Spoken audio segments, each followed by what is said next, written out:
New Jersey, often gets the butt of a lot of people's jokes. But then we have this tomato that nobody else has. And a lot of people don't know about it, but we're proud of this thing. We know about it. We grow these, beefsteak tomatoes that, we love. We only have them in the summer, and they're special.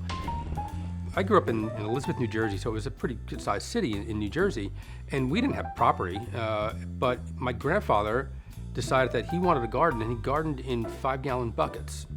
So he would fill up the 5-gallon bucket with soil and plant seeds, and we had tomatoes and zucchini and peppers.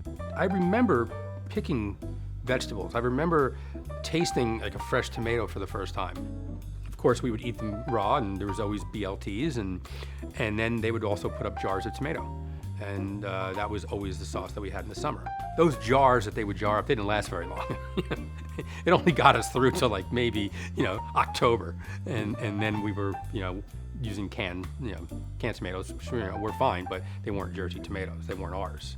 These were our tomatoes. Earlier this year, I was contacted by the Jersey Tomato Company, and I was like, there's such a thing? The Jersey Tomato Company? How cool.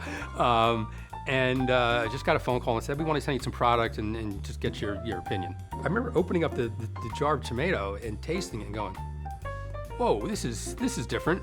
This tastes like the tomato of my childhood. It tastes, this brings me back, and this is the great thing about food.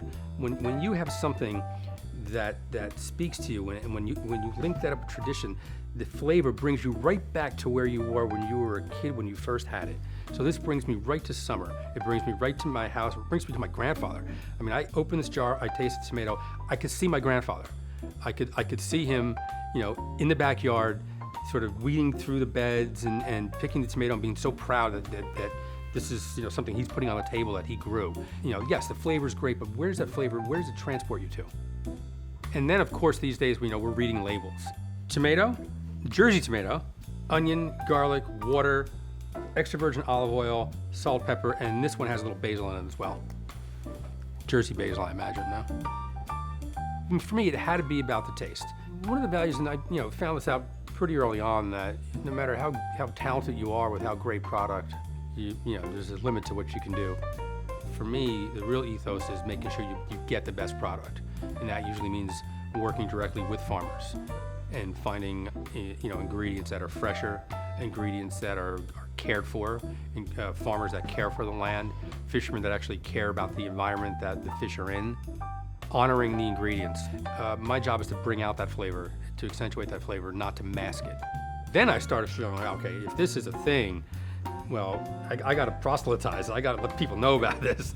Again, that chip on your shoulder from being from New Jersey, that we have this great tomato that nobody knows about. Now we can actually put it in a jar, and we can put it all over the country. This is something I want to do. This is cool.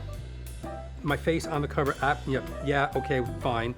But real important that I got myself on there when I was a 10-year-old, because that's how I remember it.